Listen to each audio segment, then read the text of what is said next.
B그룹에서 와, 야, 너 이거 잘 꺾더라. 그럼 A그룹으로 올라가는 거예요. 프로듀스 101, 좀비 101인 거죠. 아, 진짜? 섭컬처 윌리엄, 위입니다. 국가적 재난이 있을 때 어떻게 대처했는지에 대한 영화들 또 작품들이죠. 첫 번째 킹덤, 3월 12일 날 릴리즈가 됐던. 사실 킹덤은 이제 작년 1월에 나왔을 때 네. 외신에서 굉장히 주목을 한 바 있어요. 근데 그 이유 중에 대표적인 게 갓을 쓴 좀비, 한복을 입은 좀비. 이게 굉장히 특이하다. 좀비 하면 떠오르는 게 뭐가 있어요? 뭐 일단 강시처럼 이렇게 오 하고 다니는 뇌 없는 그런 캐릭터. 느리고 네, 뻣뻣하고 사후 경직 일어나서. 맞아요. 사실 좀비물은 되게 의외로 역사가 깊어요. 68년에 이제 조지 로메로 감독의 살아있는 시체들의 밤. 근데 이거 조사한 거예요? 원래 알고 계시? 원래 알고 있었죠. 원래 알고 있어요? 당연히 원래 알고 있죠. 이런 걸 모르겠어요. 대단하다. 이걸 네. 어떻게 외우고 다니냐? 네. 공동묘지에 남녀 둘이서 이제 참배를 하고 있는데 멀리서 노신사가 막 걸어와요. 뭐지? 관리자인가? 뭐 계속 걸어와요. 좀비예요, 그 사람이. 근데 한 1m 앞에 왔는데도 좀비인지 몰라. 근데 좀비야. 뛰어서 도망가요. 못 쫓아와. 다음 씬 넘어가면 와 있어요. 약간 그래서 약간 토끼와 거북이 같은 이야기네요. 굉장히 긍정적인 이야기, 전래동화 같은 이야기들이 뭐 열심히 살아야 느릿느릿 된다. 천천히 하면 다음 씬엔 갈 수 있다. 그렇죠. 약간 권선징악. 네. 좀비 영화는 이제 슬래셔나 고어, 그러니까 쉽게 말해서 썰고 찌르고 하는 이제 영화 공포 영화 장르의 조그만 장르였는데 지금은 좀비물이라고 그러죠. 그렇죠. 네, 슬래셔물이라고 안 합니다. 좀비 영화의 매력을 크게 느낀 거죠. 그러니까 본격적으로 느끼기 시작한 거는 이제 1980년대 좀비오 1이라고 나왔던, 외국에선 리애니메이터. 굉장히 코믹한 영화예요. 코믹 슬래셔. 코믹 슬래셔는 뭐예요? 살 썰면서 막 이러는 거예요? 그렇지 않아도 그냥 웃겨요. 그냥 특수 분장도 그지 같고 영화 음악이라는 것 자체도 이제 띵띵띵띵 막 이런 것만 나와요. 뭐 근데 뭐 좀비가 막 이렇게 휘두르는데 뭐가 이렇게 무섭겠어. 이제 이블 데드도 있었고, 뭐 28일로 28일로도 있었고. 그런데 킹덤 2에서는 어때요? 예고편만 봐도 막 좀비들이 막 우와 하고 겁나 빨리 뛰는데 네, 빠르고 실감나게 움직이고 K 좀비답게 찌르면 바로 죽어. 네, 다시 되살아나지 않아. 그러니까 우리나라 또 이제 특성이 빨리빨리잖아요. 제작비나 이제 효율성을 위해서 빨리 죽어줘. 빨리 죽어줘요. 약간 뒤끝이 없어. 네, 뒤끝이 없어. K 좀비. 쿨 좀비. 쿨 좀비. CG가 아니에요. 이 스턴트 연기를 2달 동안 배워서 A그룹, B그룹, C그룹을 성적으로 나눴어요. 성적이요? 네. 잘 각기 꺾으면 야. 그러면은 B그룹에서 와, 야, 너 이거 잘 꺾더라. 그럼 A그룹으로 올라가는 거예요. 프로듀스 101, 좀비 101인 거죠. 아, 진짜? 네, 진짜. 그러면 거짓말 거기도 이런 거. 1등 좀비가 있겠네? 그쵸. 그 좀비는 자주 나올 겁니다. 옷만 바꿔요. 머리 스타일이랑. 아, 진짜요? 네. 그렇게 사람이 직접 연기를 하다 보니까 당연히 실감이 날 수밖에 없죠. 아마도 그게 첫 번째 외국에서 인기를 끌었던 이유, 뭐 한국에서도 그렇지만. 뭐 박진감도 있고 네. 뭐 코스튬도 있고. 네. 그리고 이제 두 번째 이야기는 시즌 1, 2 둘 다 좀비 영화라고 보긴 조금 또 애매해요. 그 속에 있는 정치, 암투, 권력의 싸움, 다툼. 좀비보다 더 무서워. 좀비보다 무서운 건 사람. 바로 앞에 우리 국민들이 죽어가는데도 지들끼리 싸웁니다.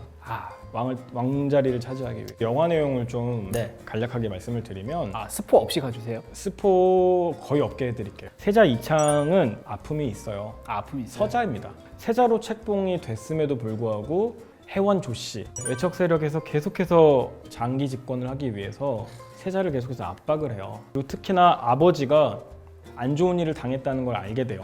아버지에 대한 어떤 의문과 또 자신을 살 길을 위해서 좀비, 여기선 생사역이거든요. 역병에 의해서 생과 사를 구분할 수 없는 존재. 이들의 원인을 찾기 위해 동네로 내려갑니다. 아버지가 좀비가 돼 있어요. 그러니까 해원 조씨 가문에서 아버지를 좀비로 만들었습니다. 동네에 이제 지율헌이라는 한약방에서 남자아이가 왕에게 물려서 죽어요.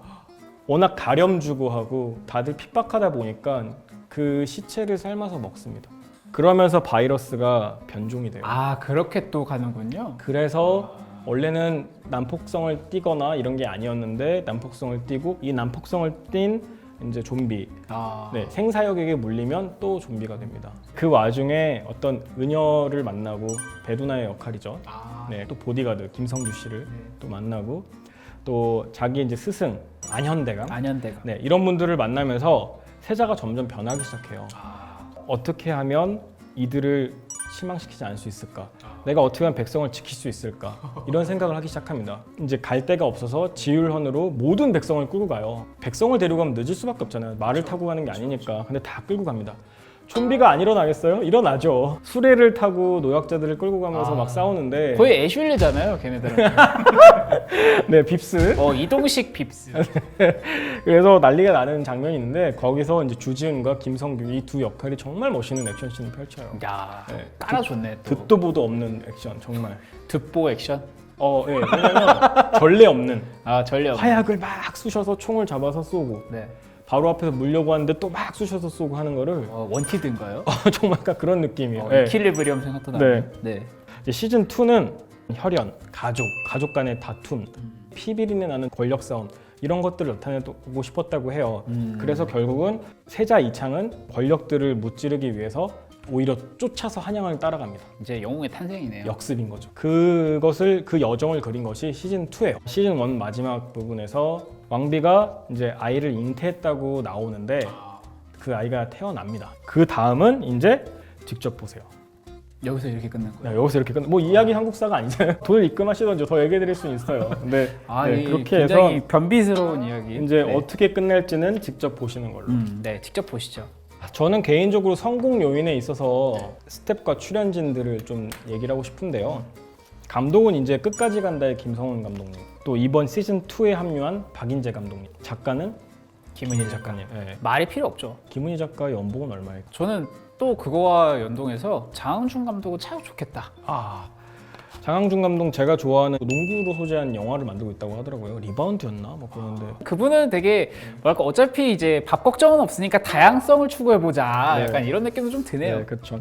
그렇게 이제 빵빵한 감독과 작가, 그 다음은 이제 배우로 들어가면 류승룡 하면 사실 예전에는 블루칩이었죠. 명량, 뭐 7번 방의 선물, 천만 영화를 이끌어가는 어떤 대표적인 배우였는데 염력 같은 영화 보시면 화가 나요.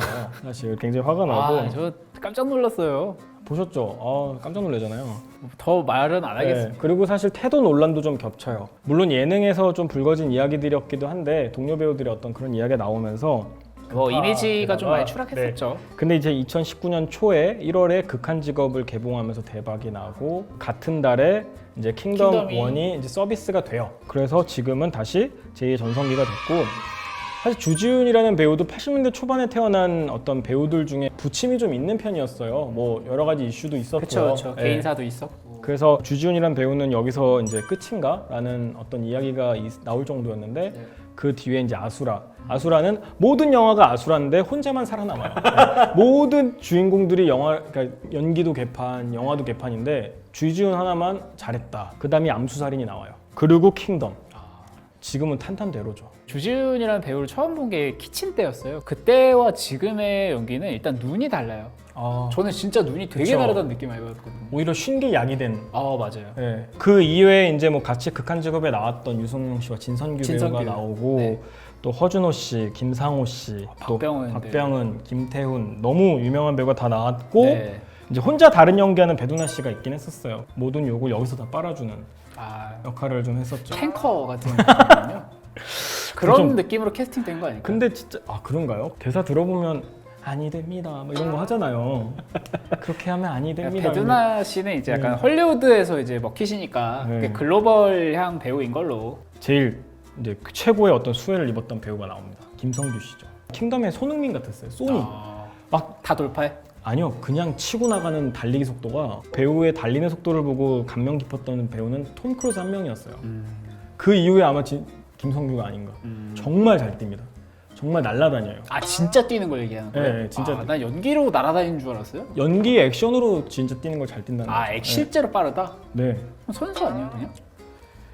이렇게 영알못과 이야기가 참 쉽지 않습니다. 이게 가끔은 그래서 자격증 같은 거 검사도 하고 이렇게 들어올 때 출입증 같은 거 검사하세요. 패션 매거진들의 화보를 다 장식했어요. 킹덤 찍고 나서 너무 멋있는 배우고 왜 이제서 나왔나 싶을 만큼 네, 대단히 잘 해서 아마 이게 큰 성공 요인이 아니었을까라는 생각이 듭니다. 체르노빌은 이제 2019년 상반기에 HBO에서 처음 서비스가 됐고 네. 한국에는 하반기에 서비스 왓챠를 통해서 됐고요. 네. 제71회 에미상 시상식에서 19개 부문이 후보로 올라가요. 와 19개요? 네, 10개 부문을 휩습니다. 정말 역대급 드라마다라고 할 정도로 성공 요인을 전 두 가지로 꼽았는데 네. 하나는 이제 철저한 고증. 어떻게 보면 이제 핵 연료를 만드는 어떤 그런 시설까지도 네. 똑같이 만들었고 더 재밌는 건 뭐냐면 네. 나쁜 역할로 나왔던 다틀로프 원자력 발전소장, 빅토르 브류하노프 이런 사람들은 얼굴이 똑같이 생겼어요. 쌍둥이인가? 라는 이런 생각이 들 정도로 네. 우크라이나 키예프 지역에서 실제 그때 살고 있었던 사람들도 뭐 댓글을 다는 게 임시적으로 이제 이동을 하라 이동 명령이 떨어져서 이동을 했는데 그 장면이나 이런 게 오히려 그 진짜 자기가 그때 기억을 보는 정도로 똑같았다. 뭐 물컵 하나까지 똑같았다 이런 얘기를 하더라고요. 네.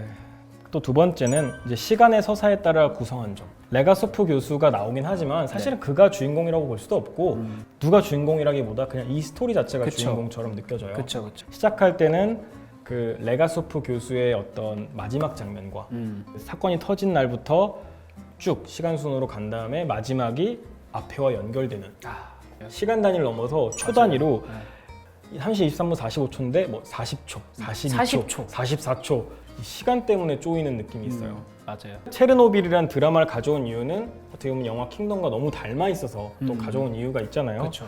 내용을 뭐 먼저 이렇게 좀 설명을 드리면 네. 구소련에서 정말 인류 역사상 잊어버릴 수 없는 이제 인재 인재. 사고가 네. 발생을 해요. 그게 1986년 4월 체르노빌 원자력 발전소 폭발이었습니다. 엄청났죠. 근데 이 와중에 발전소장을 비롯한 이제 사람들이 자신의 권력 보전 또 승진을 위해서 무리한 시험을 강행을 해요. 맞아요. 그래서 결국 사건이 터졌는데 킹덤 헤스처럼 결국 인간의 이기에 의해서 발생이 된 것이잖아요. 그러니까 권력 뭐 이제 킹덤은 암투였지만 여기서는 이제 거기서 똑같은 권력인 거죠. 그렇죠. 그리고는 또 이어지는 전개도 굉장히 비슷해요. 이 사건을 국민들에게 또 세계에 알리기는커녕 은폐하기 시작합니다. 이것을 알아차린 레가소프 교수와 올라나 호뮤크 네. 핵 물리학자 보리스 셰르비나 보리스. 네, 셰르비나, 셰르비나. 연료 동력부 장관 이들이 이제 이거를 알려야 된다 얘기를 해요. 이 도시를 떠나게 하는 게 소계령이거든요. 소계령이 사건 발생 후 이틀인가 지나서 시작이 돼요. 그러니까 이미 너무 늦은 거죠. 그렇죠. 영화 대사에서도 나오는데 3.6 렌트캔이라는 게 굉장히 위험하다고 얘기가 나오잖아요. 네. 실제로 12,000 렌트캔이었다고요. 나중에 제대로 재보니까 15,000 렌트겐이 그렇죠. 나온 거죠. 15,000 렌트캔이면 2분 정도 쬐면 인간 죽는답니다. 다 녹는데요. 거의 녹는, 그러니까 전자레인지인 거예요. 12,000 렌트캔 정도면은 3분 뒤에 죽는다고. 3분 카레네요. 네, 그렇죠. 중앙정부와 네. 또 KGB. 지금 우리 KGB 이 둘은 원자력 포럼 가가지고 축소 발표하라고 시킵니다. 그렇죠. 네.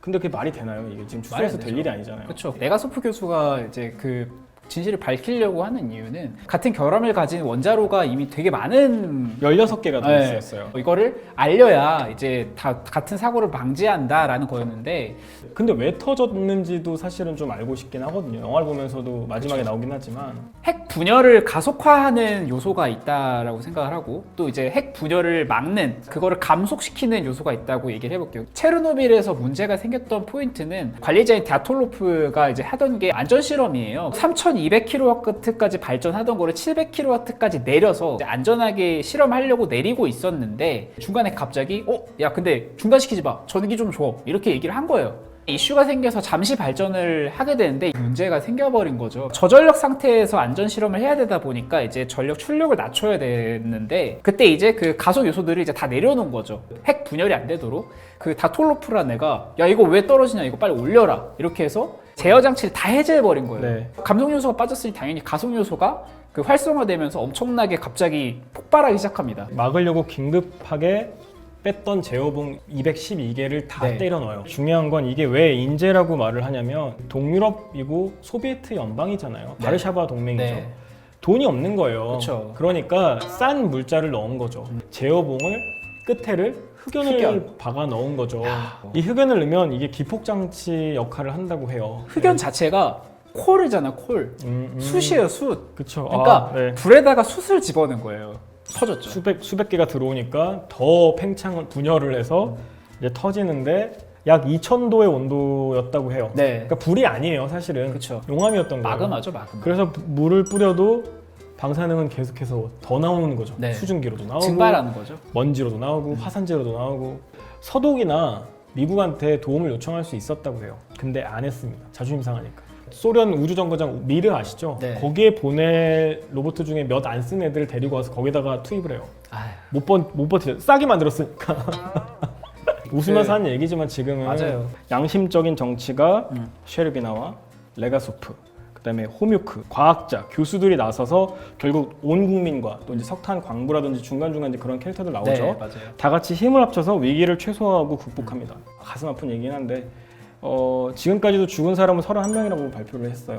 86년도에 발표한 그대로. 업데이트를 안 했죠. 아시다시피 방사능이란 게 직접적인 요인이라기에는 몸에 쌓여서 다양한 기저질환으로 나타나기 때문에 직접적 사인을 규명하기는 어렵지만 대략적으로 한 4,000명에서 9만 3천 명 정도가 죽은 것 같다라고 얘기를 하고 있어요. 그렇죠. 소련에서는 어떤 그 사망자 수를 굉장히 축소했다라고 볼 수 있는 거죠. 그렇죠. 폭발 이후에 소련이 무너졌다라는 얘기를 고르바초프가 나중에 자서전에서 2000년대 후반에 자서전 내면서 얘기를 하죠. 그게 없었으면 냉전 시대는 종식되지 않았다라는 개소리를 하는데 반대죠. 사실은 그거를 오히려 적극적으로 했었어야 그렇죠. 되는 건데. 체르노빌을 딱 보자마자 놀랬던 거는 탄탄한 배우진. 첫 번째가 레가소프 교수로 나온 사람, 자레드 에리스. 어디서 많이 봤다고 생각했거든요. 셜록 홈즈 그림자 게임에서 세상 악역 모리아티 교수라고 2차 세계대전을 배경으로 하는 어떤 또 암투거든요. 네. 셜록 홈즈 자체가. 네. 주인공 로다주가 나오고 둘이서 둘 다 머리가 워낙 좋다 보니까 시뮬레이션으로 싸우는 걸 먼저 이제 머릿속에 복기를 해요. 그 감독이 워낙 잘 잡아내서 네. 액션이 화려한 게 아니라 그 시뮬레이션 하는 모습이 너무 인상적이에요. 진짜 같이 나오니까 그 다음 배우는 세르비나. 네. 그분은 이제 스텔란 스카스가드인데 스웨덴 배우예요. 이 배우 같은 경우는 맘마미아, 도나의 마음을 훔쳤던 이 집 아들 3명은 다 배우예요. 그것이라는 공포영화 굉장히 잘 됐었거든요.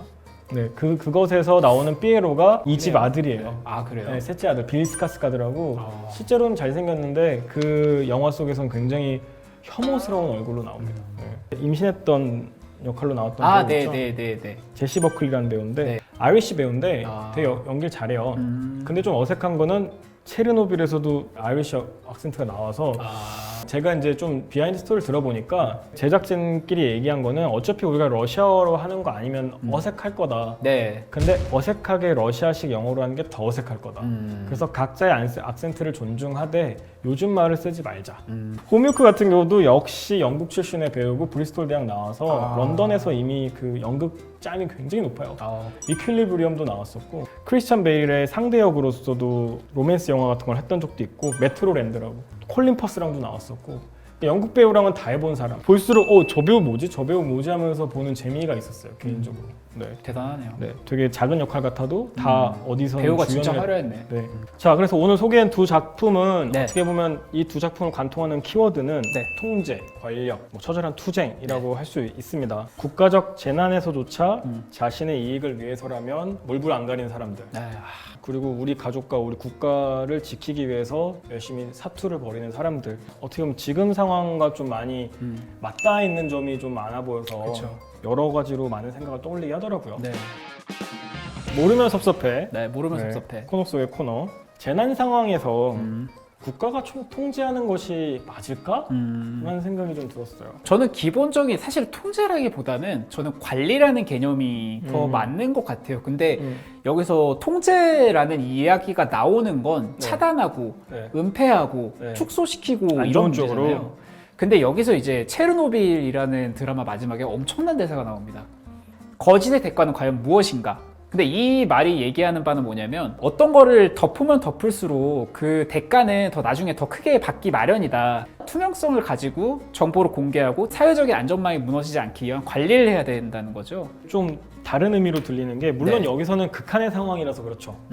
근데 저는 지금의 상황에 한번 적용해 보시면 네. 우리 개인은 국가가 무언가를 해주기를 의존적으로 약간 바래야 되는 건가? 네. 그냥 국가가 언젠가 해주기를 바라고 있는 게 맞나? 라는 생각도 들어요. 왜냐면 이 작품들을 봤을 때 실제로 나선 거잖아요, 사람들이. 그렇죠. 이제 개개인이 자신의 어떤 안전을 위해서도 노력을 하는 것이 맞고 또 국가도 말씀하신 대로 관리의 차원에서는 네. 정부의 개입이 같이 어우러졌을 때 국가적 재난을 덜 피해를 받으면서 이겨낼 수 있는 게 아닌가라는 생각이 들었어요. 윌리엄의 결론은 국가가 통제하는 것도 잘못된 얘기지만 우리도 국가가 해주기만 바라지는 말자라는 얘기를 하고 싶었어요. 국가는 투명하게 공개해야 되고 시민은 그만큼 자기네 책임을 다해야 된다라고 할 수 있겠네요. 되게 잘 정리했는데. 네, 역시 나는 문과야. 난 문과야. 좋다. 네. 그럼 오늘 여기까지 네. 하고 다음에는 또 재밌는 걸로 네. 돌아오는 걸로 도와오도록 네. 하겠습니다. 알겠습니다. 네, 지금까지 섭컬처의 위 윌리엄이었습니다. 다음에 만납시다.